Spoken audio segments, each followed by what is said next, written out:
gente combina assim.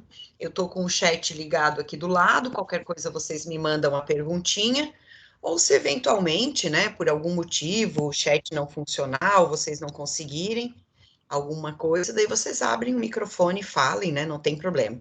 Só a ideia de evitar o microfone ligado, né, é porque senão todo mundo fala ao mesmo tempo, dá eco e a gente nem se entende, tá certo? Então, muito bem-vindo a todos.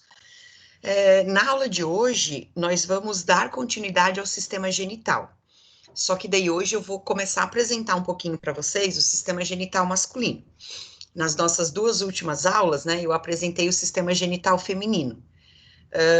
Se tiver alguma dúvida ainda, e às vezes eu vou mesmo, né, durante a aula, fazer comparação, né, o que acontece no corpo dos meninos, o que acontece no corpo das meninas, e daí se forem surgindo algumas dúvidas, vocês vão me perguntando, tá certo, pessoal?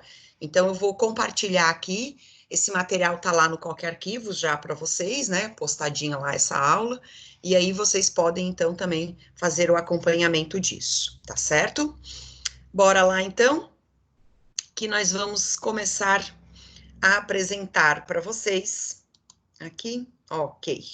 Esse sistema genital masculino, ele tá no mesmo módulo ainda, tá, pessoal? Ele é um módulo que, na verdade, em termos de livro ali, do material, né, ele é um módulo bem rápido. É só em teoria, porque na prática eu sei que é assim realmente. A gente começa a discutir, começa a apresentar, e sempre vem dúvidas e vem comentários e tal, então a gente sempre acaba se estendendo um pouquinho em um módulo, várias aulas, mas isso daí já está no planejamento, tá? Já está bem organizadinho com relação a isso, certo? Botei aqui a mesma imagem, só de introdução, porque na verdade, como eu disse, o módulo é o mesmo. E aqui, então, eu te apresento, né, o sistema genital, tanto na vista frontal, só ele, assim, literalmente, né, quanto na vista lateral, certo? Então, daí o que a gente precisa? Eu vou te apresentando os órgãos e as respectivas funções, mais ou menos como eu fiz quando eu te apresentei o sistema genital feminino. Meninas, agora o recadinho é para vocês. Não é porque nós estamos estudando o sistema genital masculino que você não precisa conhecer os órgãos e as suas respectivas funções, tá? Então, conhecer os órgãos e as suas funções é independente, é como conhecer o órgão e as funções do sistema circulatório, digestório e assim por diante. Só que aqui a gente precisa trabalhar dois sistemas numa única situação, que é o sistema genital, daí é masculino e feminino, com as suas variações, tá certo? Bom, do que é feito, né? Quais são os órgãos? Então, a constituição envolve os testículos, depois como eu fiz lá no sistema genital feminino, depois eu falo um pouquinho de cada um, vou só dar a ideia, né? Os testículos, que são as gônadas, né? As vias genitais, que incluem os epidídimos, os canais deferentes e a uretra, canais deferentes mesmo, né? Porque levam a algum lugar, vem de deferir, né? Nesse sentido. As glândulas anexas, que inclui as vesículas seminais, as glândulas bulburetrais e a próstata. E aí a gente tem os órgãos genitais externos, que inclui o pênis e a bolsa escrotal, ok? E aí, aqui de novo, né, a vista, eu vou inclusive, pessoal, em algumas situações, voltar a mostrar as imagens, tá? E por que tem duas vezes? Tem duas vezes, eu já vou te explicar por quê. Essa imagem aqui, ó, essa que tá aqui agora na tela, eu acho ela mais visível, assim. Só que tem uma glândula que não aparece nessa imagem, ó. Essa aqui, ó, a vesícula seminal, ó, a próstata. E não aparece a glândula bulboretral. Por isso que eu botei essa primeira aqui, porque aqui tá aparecendo, ó, a glândula bulboretral. Ela é uma imagem mais feinha, assim, de repente, né? Não é tão pomposa, né? Do sistema genital masculino, mas pelo menos mostra para a gente ter uma noção de localização dessa glândula bulboretral, tá? Então tem também, né? As vesículas seminais, ó. Só dá para ver uma aqui porque tá lá na lateral, aqui eu consigo ver as duas, né? Consigo ver a próstata e consigo ver as glândulas bulboretrais, ó. Tá vendo? Então, e nessa outra imagem, eu não vejo, ó. Elas não estão representadas, ó. Elas deveriam estar aqui, né? E aqui assim, ó. certo?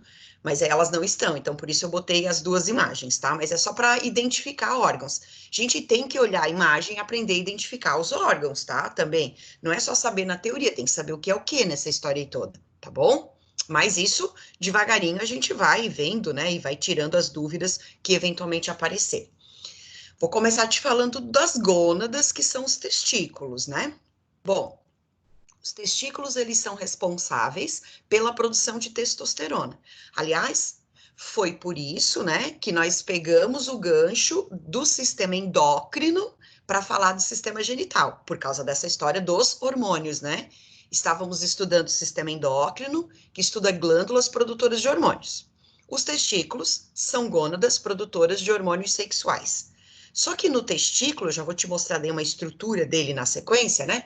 Ele não faz só a produção de testosterona, ele também é responsável pela produção dos gametas, né? Então eu preciso diferenciar para você. Lá nos testículos tem um grupo de células especializadas na produção de testosterona.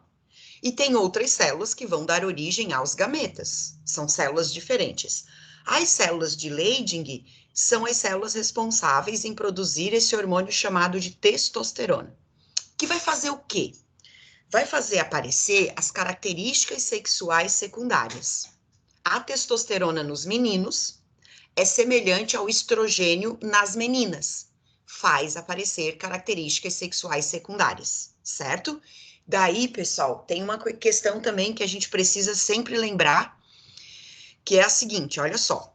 Eu já tinha comentado com vocês assim, né? A característica sexual primária é o órgão genital em si. E formar órgão genital em si, formar testículo, formar ovário, está diretamente ligado aos cromossomos sexuais. Estou fazendo essa observação porque alguém tinha me feito uma pergunta sobre o hermafroditismo. O que é um indivíduo hermafrodita? Indivíduo, tá? Na natureza, assim, o que é um animal hermafrodita? O que é uma planta hermafrodita? Hermafrodita é o indivíduo que é capaz de produzir tanto o gameta masculino quanto o gameta feminino. Na espécie humana, nós não temos hermafroditismo verdadeiro, sabe? Esse indivíduo que é capaz de produzir espermatozoide e produzir os ovócitos. O que nós temos são situações de má formação embrionária, onde, na hora de formar os órgãos genitais, lá no início do desenvolvimento embrionário, tá lembrado que eu disse para vocês que é no início do desenvolvimento embrionário, por volta da 7ª semana, até a 7ª semana, tá começando a formação desses órgãos. E se der algum problema ali, se houver uma falha, na hora de formar esses órgãos genitais, né, às vezes acontece de formar órgãos genitais masculinos e femininos parcialmente, assim, sabe? Não fica nenhum totalmente formado e nem o outro totalmente formado. É isso que a gente tem na espécie humana. Tá, e daí, Clarice, faz o quê? Pois é, daí não sei o que faz. Tem coisas que eu não sei explicar, sabe? Por quê? Porque daí, na verdade, às vezes isso só vai aparecer de fato a partir da puberdade. Porque no início lá, gente, nasceu um bebê, tá, o órgão genital externo tá ali feito. Não tem muito que diferenciar, né? Então, às vezes, tem um órgão genital externo, aparentemente tudo normal, só que aí, quando chega na puberdade, adolescência, quando começa a produção dos hormônios e as características sexuais secundárias começariam a ser definidas, isso não está acontecendo. Daí é que vai fazer uma investigação para ver o que está acontecendo. E aí, às vezes, se descobre, então, essas situações, como eu falei, que na verdade tem um órgão genital externo e por dentro tem outro órgão genital. Porque nos meninos também tem órgãos internos, né? E daí o que pode acontecer é esse tipo de situação, tá? E daí faz o quê? Depois disso, depois que identificou, de novo, daí não sei responder, tá? Houve uma identificação, daí tem que ter um acompanhamento médico, tem que ver o que faz cirurgia, faz tratamento hormonal, daí vai depender de cada um dos casos. Não tem resposta pronta, né, pessoal, para esse tipo de situação, porque são anomalias assim, né? E como são anomalias, o que fazer frente a elas? Daí, é claro, a família, junto com a própria pessoa, que às vezes é adolescente, não toma as decisões ainda, ou pré-adolescente, né? Junto com os médicos, vão ver a melhor saída em cada um dos casos, certo? E uma outra coisa importante, né, pessoal? A testosterona, que é um hormônio naturalmente produzido, né, pelos meninos, ela é comercializada, né, de forma sintética, com uma formulação química muito semelhante à testosterona natural, né, produzida aí nos testículos dos meninos, como um hormônio anabolizante, né? Por quê? Porque a testosterona, é verdade, ela induz o desenvolvimento das características sexuais secundárias, que inclui o quê? Entre outras características, né, induz o desenvolvimento muscular. Então, tem pessoas que, quando querem ficar musculosos rapidão, assim, né, vão lá e aumentam a ingestão, né, de testosterona. Injetam, tomam, né, testosterona para aumentar a massa muscular, certo? Isso, obviamente, que não é recomendado, isso não é, na verdade, né, é, no meio esportivo, né, isso é considerado doping, então não deveria, mas pode acontecer. E se as meninas tomarem testosterona? Características sexuais secundárias masculinas vão se desenvolver, assim, certo? Então a voz vai ficar mais grossa, os pelos vão engrossar mais, entende? Então vai ter o desenvolvimento muscular? Vai, de repente, certo? Só que daí pode acontecer de desenvolver, vai acontecer, né? De desenvolver outras características sexuais secundárias também. A mesma coisa se os garotos tomarem progesterona, tá? As características sexuais femininas vão acontecer, vão se desenvolver, tá bom? Qualquer coisa, manda uma perguntinha ali, tá bom?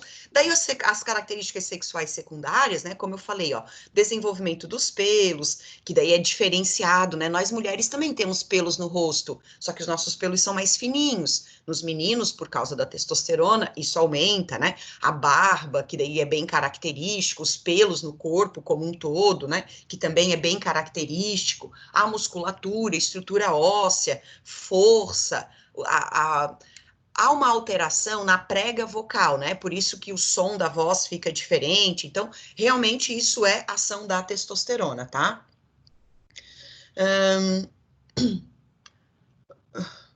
Não, a pergunta aqui foi assim, ó, e se um garoto começar a tomar pílula, né, anticoncepcional? Pílula anticoncepcional é hormônio feminino, tá? É a combinação de estrogênio e progesterona, ou só um, ou só o outro, ou os dois combinados, assim, tá? Na maioria das pílulas é uma combinação desses dois. Como eu disse, o que vai acontecer é que se ele continuar tomando, as características sexuais secundárias femininas vão se desenvolver, então os seios vão se desenvolver, a voz vai mudando, então ele vai realmente adquirindo aquelas características sexuais secundárias femininas. Eu não sei se a gente chegou a comentar na última aula que a gente teve, ou numa das aulas que a gente teve, né, que é isso, na verdade, né, que, por exemplo, os transgêneros, as pessoas elas fazem uso dos hormônios para desenvolvimento das características sexuais. Eu fiz um comentário em algum momento sobre isso, tá? Não estou dizendo que isso é para ser feito sem orientação, por favor, certo?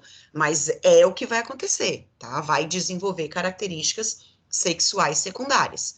Se os garotos tomarem hormônios femininos e se as garotas tomarem hormônio masculino, tá certo? Ok? Essa questão do ciclo hormonal, né, que eu já tinha dito nas meninas e nos meninos, depois a gente vai comentar um pouquinho também nos meninos, tá? É que nos meninos não tem um ciclo, assim, de 28 dias como tem nas meninas, tá? Mas tem também, né? Em algum momento ele começou a produzir, em algum momento ele vai diminuir de produção, não vai parar, mas vai diminuir de produção, certo? Ok. E os testículos, né, além de produzir os hormônios, né, a testosterona, ele também é responsável em produzir os espermatozoides. Só que os espermatozoides, eles são produzidos dentro dos chamados túbulos seminíferos. Então, se você olhar essa imagem que acabou de aparecer aí para você, espero que tenha aparecido, né, que às vezes trava, né, eu aperto aqui, para mim já apareceu e para vocês ainda não.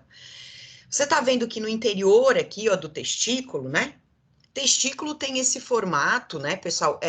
Tipo, lembra bastante o formato dos ovários também, tá? E os testículos ficam dentro da bolsa escrotal, mas a bolsa escrotal eu vou falar daqui a pouquinho já, tá bom? Os testículos internamente, ó, eles são formados por esses túbulos aqui, ó.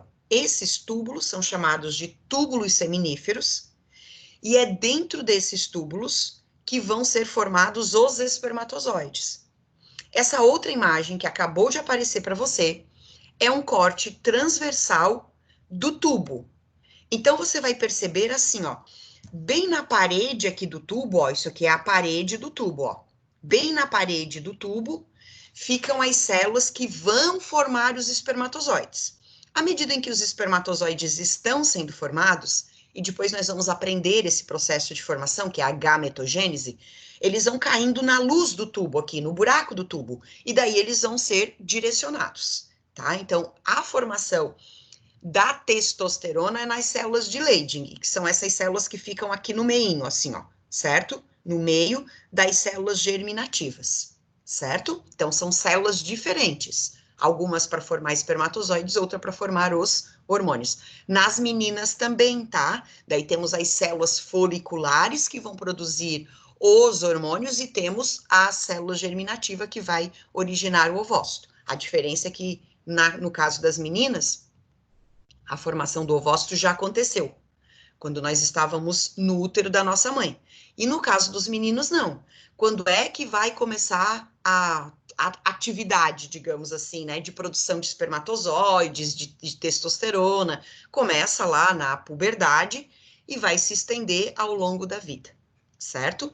Então, os espermatozoides, que são os gametas masculinos, são produzidos dentro dos túbulos seminíferos. Onde ficam os túbulos seminíferos? Nos testículos, certo? Para onde vão esses espermatozoides, uma vez formados dentro dos túbulos seminíferos dos testículos? Eles vão ficar armazenados nos chamados epidídimos. Epidídimos são o conjunto formado pelos túbulos seminíferos. Eu vou voltar na imagem, tá? Olha só. Isso aqui é o testículo. Se você acompanhar aí com o mouse comigo, posso até riscar, que daí fica mais fácil para você visualizar. Vou botar aqui um vermelho, ó. Isso aqui é o testículo, aqui são produzidos os espermatozoides. Os túbulos seminíferos, olha só, eles formam essa outra estrutura aqui, e essa outra estrutura aqui, ó, são os epidídimos. Então, os espermatozoides são produzidos dentro dos testículos e vão para o epidídimo. Vou voltar, tá? Mais um pouquinho, ó. Olha aqui para você identificar nessa imagem. Isso aqui é o testículo. E aqui em cima você tem os epidídimos, ó. Aqui você tem os epidídimos, ó. Certo? E é tudo formado. O que é o epidídimo? É formado pelos tubos, na verdade, tá? Os tubos que formam o próprio, né, testículo aqui. Os túbulos seminíferos, ó. Certo? Aqui tá ele bem bonitinho. E tem mais um detalhe importante. Por quê? Porque esses epidídimos que servem para armazenar os espermatozoides. Até quando eles ficam ali, Clarice? Até eles saírem do corpo do homem. Tá, mas espera aí, vamos fazer umas observações aqui, tá bom? Uma vez que o menino entrou na puberdade, ele vai produzindo diariamente espermatozoides, certo? Diariamente? Sim, diariamente. E é claro que no início essa produção é pequena, mas num homem adulto, ele produz 200 milhões de espermatozoides todos os dias. Cara, para que produzir tanto espermatozoide todos os dias? A maioria deles vai acabar morrendo porque só um vai fecundar o óvulo. Verdade. Mas se não tiver a eliminação de uma grande quantidade de espermatozoides no corpo da mulher, não tem como ter fecundação. A quantidade de espermatozoides pode estar relacionado com problemas de infertilidade. Não é o homem broxa, não é disso que eu tô falando, tá, gurizada? Certo? Ok? Vamos usar umas expressões assim mais, sei lá, diretas, para não deixar dúvida. Eu tô falando de infertilidade. Às vezes, aquela história, o casal quer ter filhos e não consegue. Pode ser que a produção de espermatozoides esteja sendo baixa. Daí, O homem tem que fazer um espermeograma, né? Para analisar e ver quanto de espermatozoide ele está produzindo. Mas por que tem que ter tanto, Clarice? Bom, primeiro, pessoal, porque muitos dos espermatozoides, quando entram no corpo da mulher, eles morrem logo no início já, tá? Logo no início, sim. Logo no início, ali no canal vaginal. O canal vaginal, ele é lubrificado, eu já falei isso na outra aula para vocês, mas ele produz substâncias ácidas. Para quê? Para matar micro-organismos que vivem naquela região, que é uma região propícia, porque é uma região quente e úmida. Muitos micro-organismos vivem, né, na chamada flora vaginal. Tem a flora intestinal e tem a flora vaginal. Todos os lugares do nosso corpo têm bactérias vivendo. Bom, de um modo geral, né, esses micro-organismos que vivem no nosso sistema genital, das meninas, né, ele é controlado. Às vezes, sei lá, quando a imunidade está muito baixa, esses micro-organismos se multiplicam excessivamente, e daí vem os problemas de cistite e outras ites mais que podem acontecer também, certo? Mas voltando aqui, então os espermatozoides caíram no canal vaginal, lá no fundo dele, né? E muitos já morreram ali. Daí eles vão ter que subir pelo útero. Eu tô falando e você já sabe do sistema genital feminino, né? Você já sabe como ele vai ser liberado. Lá no útero, para um espermatozoide, gente, que é uma célula, o útero é uma coisa gigantesca, assim, sabe? Tipo, ele tem que nadar, nadar, nadar, nadar para encontrar o ovócito, lembra? Tem 2 tubas uterinas. Pois é, pega o caminho errado, já não tem mais chance. Então, muitos espermatozoides se perdem. A grande maioria, é mais de 50% dos espermatozoides que são liberados numa ejaculação, que vão se perder, vão morrer. Não vão nem chegar no ovócito. Chegar no ovócito, um só, gente, olha só, escuta o que eu vou te falar. Se um espermatozoide, umzinho, chegasse no ovócito, não teria fecundação. Por quê? Porque o espermatozoide, ele tem que abrir a membrana do óvulo para poder jogar o seu núcleo para dentro do ovócito. E um espermatozoide sozinho não dá conta desse trabalho. Então, os espermatozoides, em geral, eles têm que trabalhar em conjunto, vamos dizer assim, para que um só, é verdade, tá? É um só espermatozoide que fecunda o ovócito. Galera, não existe 2 espermatozoides fecundando um mesmo ovócito. Por que não existe isso, Clarice? Você tá vendo que às vezes eu fico meio assim, né? Porque eu já falei lá no começo da aula de sistema genital que fecundação é quando o núcleo do espermatozoide se junta com o núcleo do ovócito e forma os pares de cromossomos. Como que pode 2 núcleos de espermatozoide se juntar com o núcleo de um ovócito? Daí o indivíduo não vai ser 2N, ele vai ser 3N, né? Certo? Triploide. Cara, se um cromossomo a mais já causa vários problemas, imagina se o indivíduo tivesse 3 cromossomos de cada tipo. Não dá, certo? Nós temos pares de cromossomos e não 3 cromossomos de cada tipo. Na espécie humana, tô falando, tá? Tem outras espécies que são naturalmente triploide, daí é outra espécie, ok? Peraí que eu tenho umas dúvidas aqui para responder, peraí. A pergunta aqui diz respeito a algumas situações, assim, tá? Às vezes, né, talvez, né, se a gente estivesse na sala, sairia mais perguntas em relação a esse tipo de situação, mas tudo bem, vamos vendo o que... Às vezes eu vou falando umas coisas também de perguntas de outros anos também, né, que às vezes os alunos perguntam, assim. Vamos voltar. Os testículos produzem os espermatozoides vão para dentro do epidídimo, tá. Todos os dias isso está acontecendo. Se os espermatozoides não saírem dos epidídimos, o que vai acontecendo? Vai encher o epidídimo e ele vai explodir? Não!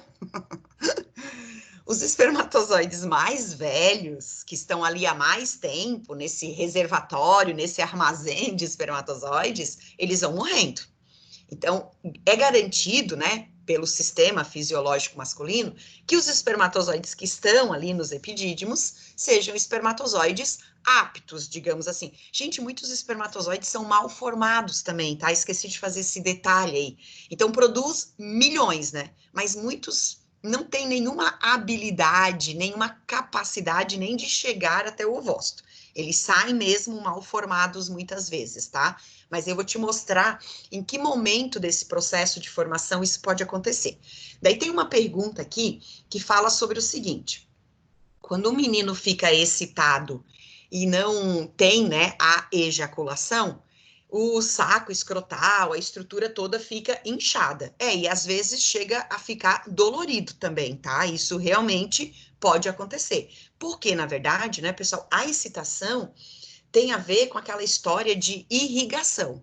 Então, você flui, o sangue flui para as regiões, né, dos órgãos genitais, e ao fluir, né, na verdade, ele faz com que já haja, né, uma geração, um metabolismo acelerado nesses órgãos. Então, isso é real mesmo. Não entendi, Elita, do Sorria, você está sendo filmado. Por que essa fala? Eu não entendi. De repente é porque eu sou meio devagar mesmo, sabe? Daí eu não sei por que que você colocou isso. Então, mas a pergunta ali do inchado é isso, tá?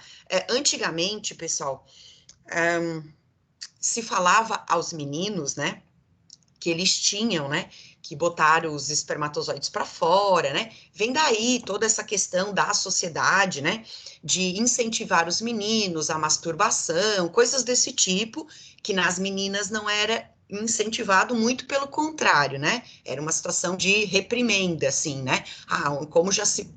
Onde já se viu a menina ficar tocando seu corpo, mas o menino, eles incentivavam porque de fato eles acreditavam, tá, pessoal? Claro, hoje a gente diz que isso não faz sentido, mas eles acreditavam que se não tivesse jogando para fora, né, como tem uma produção, né, isso poderia causar problemas, assim, nesse sentido mesmo, de causar dor.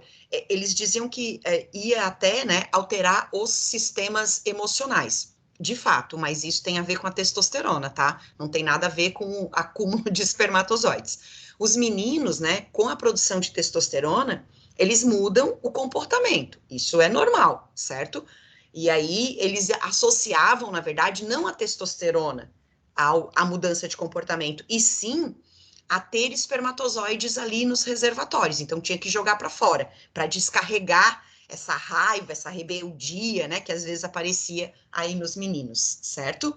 Então a ideia é nesse sentido. Então vem daí, inclusive, né, a ideia de estimular nos meninos o processo de masturbação. Eu sempre falo, né, que eu conto uma história da minha família, porque na minha família, a minha família é grande e sempre tem histórias, né? Eu sou a mais nova de uma família de 10. Então, o que acontecia é que eu ouvia, né, os meus irmãos e as minhas irmãs mais velhas, né?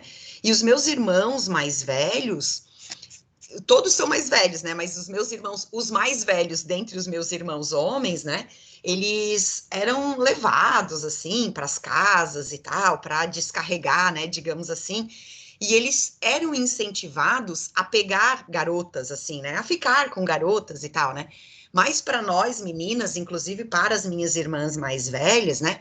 Era dito que nós meninas não podíamos ficar com garotos antes de casar, aquela coisa nada toda, né? Que vocês também já devem ter ouvido falar. Daí eu ficava pensando assim, né? Eu já mais, digamos assim, mais espertinha, né? Nasci um pouquinho mais tarde e tal. Ficava pensando, tá, espera aí. Se o meu irmão tem que ficar com uma garota e a garota não pode ficar com garotos, não tá, tem alguma coisa errada nessa história aí. Com quem que os meus irmãos ficam se eles não podem ficar com as minhas amigas ou com as amigas da minha irmã? Porque as amigas da minha irmã e eu não podíamos ficar com ninguém. E os meninos ficavam com quem então? Onde estão essas mulheres com quem eles ficam? E eu ficava questionando assim, né? E eles não me contavam, óbvio, porque eu era mais nova também, né? Então eu tinha coisas que eu não podia saber, né? Mesmo tendo nascido depois, ainda tinha coisas que eu não podia saber, sabe? Mais ou menos isso. Mas eles nunca me contavam a história correta, assim, sabe? Nunca me contavam, assim, sabe? E essas coisas, assim, eles não. Os mais novos, não se conversava, nada disso, assim, imagina, ainda mais com as meninas, né, e tal. Então, era sempre muito fechado esses assuntos, né? Claro, como eu disse, eu sou bem mais velha que vocês. Vocês já são de uma geração um pouquinho diferente, né? Então, eu acredito que muitos de vocês falam, né, abertamente com seus familiares e tal, né, sobre esses assuntos. Ou então, até como nós estamos falando aqui, né, gente, na sala de aula antigamente, imagina, se não se falava em casa, muito menos na escola podíamos falar destes assuntos, né? E daí como é que aprendiam Como é que eles aprendiam as coisas, assim, né, relacionadas a isso? Aprendiam nas revistinhas, nos gibis, ou porque um falava para o outro, e daí ficava sempre aquela informação que às vezes não é a correta, né? Que ainda acontece hoje, né, gente? Hoje muitas pessoas ainda fazem isso, né? Buscam as informações em revistas e tal, e daí não entendem, né, às vezes, de forma correta.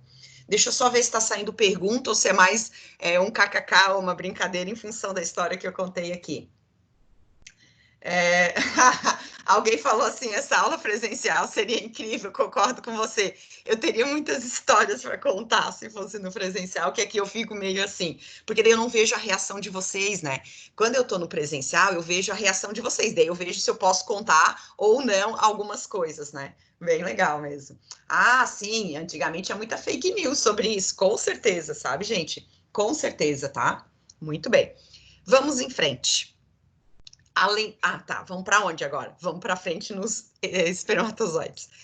Que foram produzidos nos testículos, ficam armazenados nos epidídimos até que eles tenham que sair do corpo do homem. Então, agora, eu preciso que você já olhe aqui na imagem, ó, que você já vai perceber que os epidídimos, na verdade, eles vão formar os canais deferentes. Então, é tudo canal aqui, tudo tubinho. Tem um monte de tubinho dentro do testículo, esse monte de tubinhos reúne e forma os epidídimos. Esses tubos dos epidídimos formam um tubão maior, um pouquinho, que são os chamados canais deferentes. Dois daí, tá? Dois testículos, dois epidídimos, dois canais deferentes. No final, lá na última, num dos últimos slides, eu falo um pouquinho da vasectomia, mas poderia, de repente, até fazer um comentário aqui já.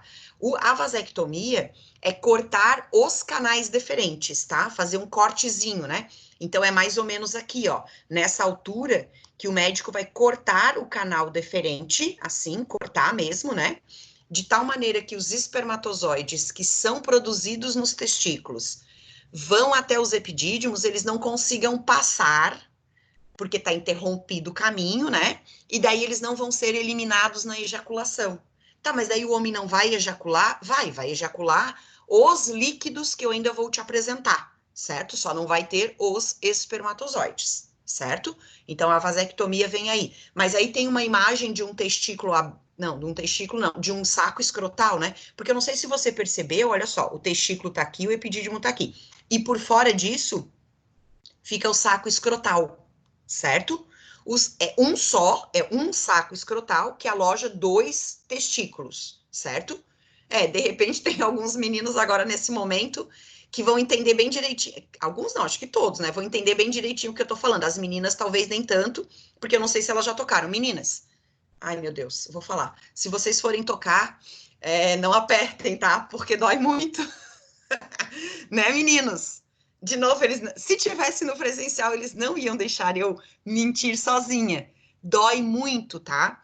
É por isso que em partidas de futebol, por exemplo, você vê que os meninos, quando vão fazer a barreira, né, numa cobrança de falta, eles sempre colocam a mão ali na frente, né? Porque se a bola bater, vai doer pra caramba. E é uma dor que sobe, tá? Bate no testículo lá, dá uma dor forte que vai subindo, né, pelo abdômen e chega, às vezes eles não aguentam, eles têm que se abaixar, se encolher bem, porque realmente dói bastante, né? Tem garotos aí que sentiram a dor que eu falei agora. Peraí que tem algum... Ai, meu Deus, tem algumas perguntas aqui. Ai, meu Deus, tem muitas coisas aqui. Ai, ai, ai. Deixa eu ver se eu perdi alguma pergunta mesmo. Pergunta. É isso mesmo, falta o ar, ó. Isso, obrigada, garotos. Valeu, valeu. Ó, os meninos estão dizendo que falta ar, tá? E dá uma desligada, isso mesmo. Às vezes perde até o sentido, isso mesmo. É tenso, eles falaram que é tenso, dói a barriga, realmente dói bastante. Assim, é um local de bastante sensibilidade. Por outro lado, eu também falo assim, quer ver, ó? Supondo que você se sente ameaçada, a menina, né? Se sente ameaçada por um homem, se você puder dar uma joelhada ali, você vai se defender, entende? Tudo bem, pode até causar danos nele, mas você se defendeu, certo? Então, assim, é uma região que é muito sensível realmente, tá? Para os garotos, tá, gente? Bem sensível. Peraí. Tá. Tem uma, a Elita colocou aqui que diz assim, ó, tem uma simulação dessa dor em mulheres. Algumas desmaiaram e uma que era mãe disse que é próximo ao nível da dor do parto. É isso? Deve ser isso, porque a Elita falou que era mãe, né? Então disse que é próximo ao nível da dor do parto, assim. É aquela história, sabe, pessoal? A gente nunca vai ter certeza, porque mesmo que você faça simuladores, tipo, os meninos nunca vão sentir a dor do parto. E as meninas nunca vão sentir essa dor de que dá aí nos testículos. Então, são situações diferentes. Eu posso até, como a Elita colocou, e isso é real, tá? Ter simuladores, assim, do que seria, para que um sinta, né? Ou tenha noção do que o outro está sentindo. Mas nunca vai ser o real. Até porque também cada pessoa sente um pouquinho diferente, né? Então, reage também de uma forma um pouquinho diferente. Mas é isso mesmo, tá, gente? Bastante dor nessa região, tá? E já que eu tô falando de testículo, eu vou fazer uma observação também assim, ó. Durante a maior parte do desenvolvimento embrionário de um menino, ou seja, o menino tá lá no útero da mãe, certo? Os testículos, eles não ficam no saco escrotal para fora do corpo, como eles são agora. Eles ficam por dentro. É por volta do 7º mês, 8º mês de gestação, que os testículos descem, eles estavam na região pélvica ali, tipo na mesma posição dos ovários, nas meninas. Daí eles descem e ficam alojados ali no saco escrotal, certo? E aproveito então, já posso falar, não tem problema aqui, já adiantamos, para que ou por que os testículos ficam para fora do corpo? Porque se eles não ficarem para fora do corpo, eles ficariam, os testículos, tá? Na mesma temperatura corporal do restante dos órgãos. E aí, a produção de espermatozoides ficaria prejudicada. Eu vou falar de outra maneira, tá? Eu vou dizer para você assim, ó, os testículos, eles precisam estar, em média, 2 graus abaixo da temperatura corporal para que a produção de espermatozoides seja eficiente. Por isso, os testículos ficam fora do corpo, não ficam dentro, que nem os nossos ovários, e daí eles ficam alojados nessa história aí, nessa bolsa, né? Nessa história, essa bolsa que a gente chama de saco escrotal, certo? Ou só saco, ou escroto também, tá? Que é a bolsa que aloja realmente, tá? Então, o testículo, ele tem que estar mais frio mesmo. O aquecimento pode prejudicar. Ai, meu Deus, teve um monte de perguntas aqui. Ah, tá, exatamente. O Thiago colocou aqui que a dor é tão intensa que os homens têm empatia um pelo outro, assim, quando um foi afetado, né, ainda voltando na história da dor ali, bem isso mesmo, tá? É, mais ou menos como as mulheres. Não vamos pensar que cada um tem as suas, digamos assim, os seus benefícios e os seus prejuízos, né, gente? Então, assim, é claro, é natural, tá? Faz parte do ser humano isso, né? Eu, como mulher, às vezes penso assim, eu queria ser homem para não ter que passar, né, e fazer determinadas situações. Mas os meninos também, de repente, eles poderiam dizer, eu queria ser mulher para não passar por tal situação, tá?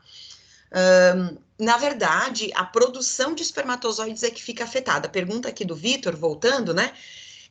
Os espermatozoides precisam de uma temperatura menor para não morrer? Não, é para formar mesmo. É na formação. Se a temperatura do testículo tiver na mesma temperatura, né, de 37 graus, os testículos ficam em torno de 35 graus, assim. E aí a produção de espermatozoides é aquela produção que eu falei na casa dos 200 milhões todos os dias num homem adulto.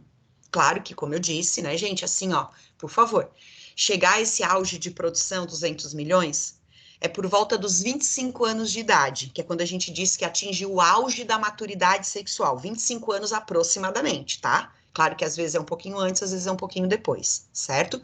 Daí é onde produz esses 200 milhões todos os dias, certo?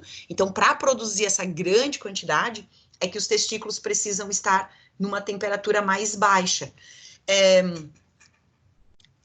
verdade que pode rolar problema durante o desenvolvimento, quando o testículo vai para fora, outros órgãos podem acabar indo junto. Conheço algum caso, a Rafaela está colocando sobre essa história dos testículos ficarem para dentro, né? Sim, tá, pessoal? Tem situações assim, ó. Como eu tinha dito, os testículos eles ficam por dentro, na região pélvica durante a maior parte do desenvolvimento embrionário do menino. Próximo, lá no finalzinho da gestação, próximo do nascimento, é que normalmente os testículos descem. Tem duas coisas que podem acontecer, assim, por isso que eu comentei sobre isso. Às vezes os testículos não descem. O menino nasceu, o saco escrotal está vazio, os testículos ficaram lá dentro. Daí, o que tem que fazer, Clarice? Pois é, daí é o médico, né, que vai ver o que pode fazer.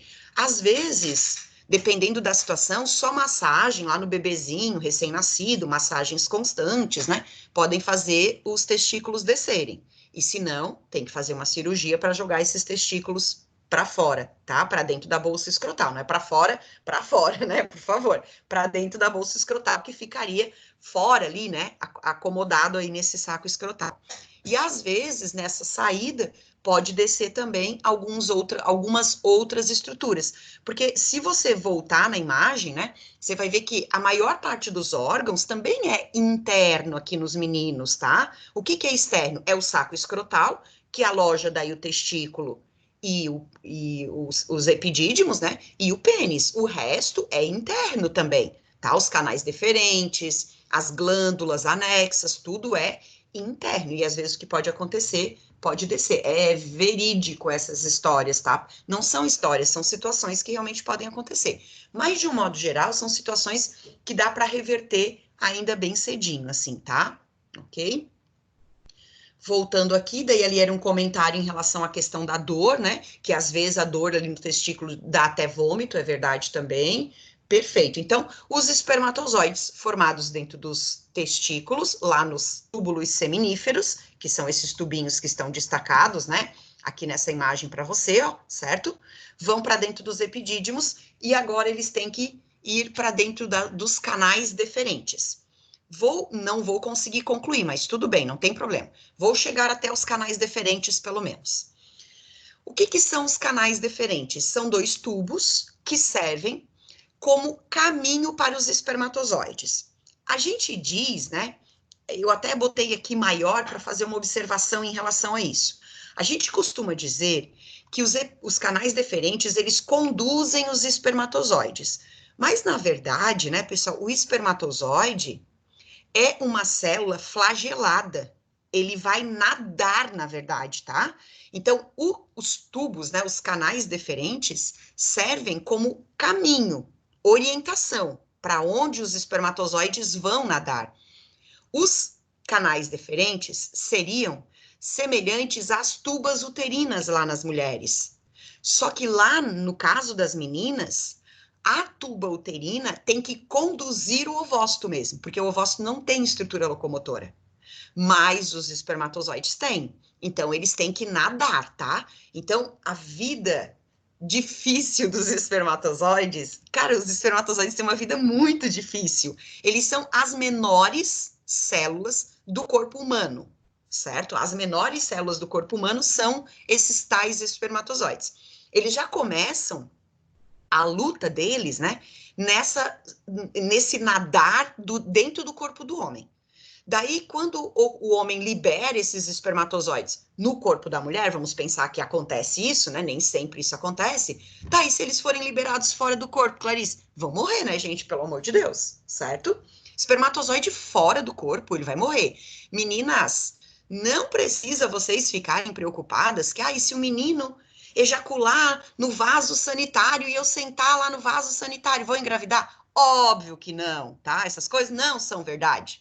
E se o menino ejacular na água da piscina e eu entrar na água da piscina, eu vou engravidar? Óbvio que não, certo? Então não existe essas coisas. Isso daí falavam para nós antigamente, para nós meninas, que não podia fazer essas coisas, tá?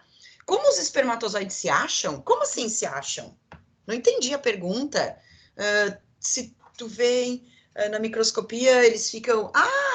mas é mais ou menos isso assim mesmo, tá? Eles ficam nadando. Tem algumas, eu falei outro dia, eu acho, né, que tem umas substâncias, tem estudos, né, que indicam que os ovócitos liberam substâncias químicas que meio que orientam os espermatozoides, mas aí seriam substâncias químicas, e isso a gente não tem como ter certeza se realmente acontece. Eles ficam nadando. Por isso que eu disse, muitos vão se perder no corpo da mulher, tá? Ah, tá. Pode esperar só um pouquinho a história ali da circuncisão, quando eu chegar a falar do pênis, daí eu comento sobre isso, pode ser? Aham. Deixa eu só ver o que que tem aqui. Ah, não, não. A pergunta assim, ó, tá, quando eles estão nos canais deferentes, eles voltam para o epidídimo? Não, porque daí o menino, assim, ó, os espermatozoides só vão sair dos epidídimos em sentido aos canais deferentes se tiver uma excitação sexual, certo? E daí a excitação sexual leva, né, a uma musculatura de contração na região pélvica e tal. Então, daí o sentido vai ser pegou o início dos canais deferentes e vai para frente, certo? Vai para frente para onde? Em sentido a quê? Vai sempre no mesmo sentido. Daí ele não vai ficar assim, indo e voltando também, tá? Porque daí ali ele tá num caminho direcionado. Por isso que eu disse, os canais deferentes são importantes para isso. Eles dão o caminho, certo? Eles não vão voltar, não, tá? Eles vão seguir, porque eles só vão sair do epidídimo no momento de excitação sexual, tá, gente? Antes eles não vão sair, tá bom? Daí para onde vai? Para onde vai chegar esses canais deferentes? Esses canais deferentes vão chegar no canal ejaculatório, que vai dar dentro da uretra, certo? Mas eu não vou ter que parar aqui, pessoal, que já são 8h15, e daí eu não consigo finalizar. Então, eu deixo para a gente terminar isso na nossa próxima aula, tá? Daí eu deixo anotadinho aqui, né? Que a gente parou aqui nos canais deferentes, né? Que eu ainda preciso finalizar ali o canal deferente, então, indo, né? Em sentido ao canal ejaculatório e, consequentemente, à uretra. Daí, por hoje, então, deixamos por aqui mesmo. Tá certo, pessoal? Vou parar a gravação e encerrar aqui a reunião de hoje, tá? E aí vocês podem ir saindo para ir para outra aula, tá bom, gente?